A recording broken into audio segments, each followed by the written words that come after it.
আসসালামু আলাইকুম, কেমন আছেন সবাই? আজকে চলেন একটা হেলদি সালাদ করি। হেলদি সালাদের জন্য আমি প্রথমে অনেকগুলো গাজর কুচি দিয়ে দিচ্ছি, তারপর দিয়ে দিচ্ছি শসা কুচি। আমি চিকন করে গাজর আর শসা কেটে নিয়েছি, টমেটোগুলো একটু মোটা করে কেটেছি। টমেটো কুচি দিয়ে দিলাম।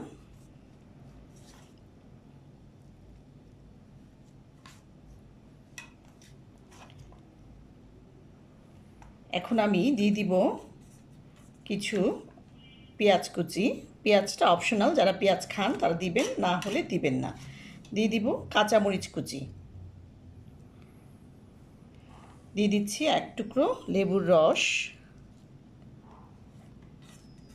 দিয়ে দিব ধনিয়া পাতা কুচি,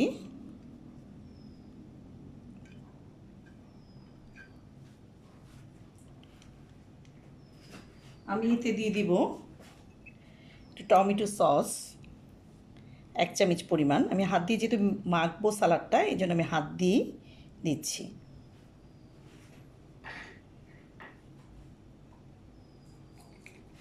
এখন আমি সালাডটা মেখে নেব।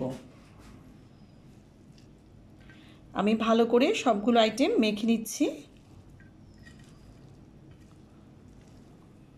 শসা, টমেটো, পেঁয়াজ কুচি, কাঁচামরিচ ভালো করে মেখে নিচ্ছি।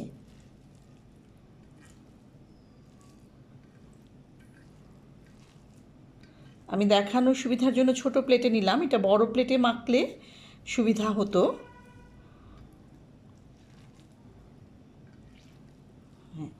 আমি ভালো করে মাখিয়ে নিলাম। তারপর আমি এতে দিয়ে দিচ্ছি কিছু ভাজা মুরগির মাংস। আমি মুরগির মাংসটা আদা, রসুন, জিরা বাটা আর ধনিয়া দিয়ে সুন্দর করে লবণ দিয়ে ভেজে নিয়েছি। ভাজা মুরগির মাংস দিয়ে দিচ্ছি। ভাজা একটু আলু কুচি সাজানোর জন্য,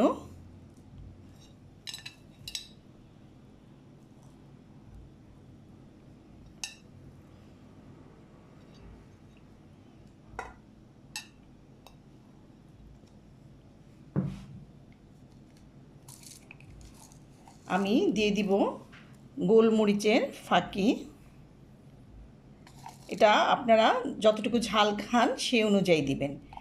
এরপর এটাকে আবার একটু সুন্দর করে মেখে নেবেন, যাতে মুরগির মাংসটা সব জায়গায় ছড়িয়ে যায়, শুধু উপরে না থাকে। এই সালাদটা আপনারা রাতের যারা ভাত বা কার্ব জাতীয় কিছু খেতে চান না বা সালাদ প্রিফার করেন তারা খেতে পারবেন। এটা আসলে খুবই হেলদি। যারা একটু আমরা সালাদ পছন্দ করি, সালাদ আইটেম পছন্দ করি, তারা খেতে পারবেন। এতে যেহেতু মুরগির মাংস দিয়েছি, এটা প্রোটিনের ব্যাপারটাও যাচ্ছে, আবার অল্প একটু কার্ব দিয়েছি যেহেতু আলু ভেজে আমি দিয়েছি। তো এই থাকলো আমার হেলদি সালাদ। ভালো থাকবেন সবাই। ভিডিওটি ভালো লেগে থাকলে লাইক ও শেয়ার করবেন, কমেন্টস করবেন। আল্লাহ হাফেজ।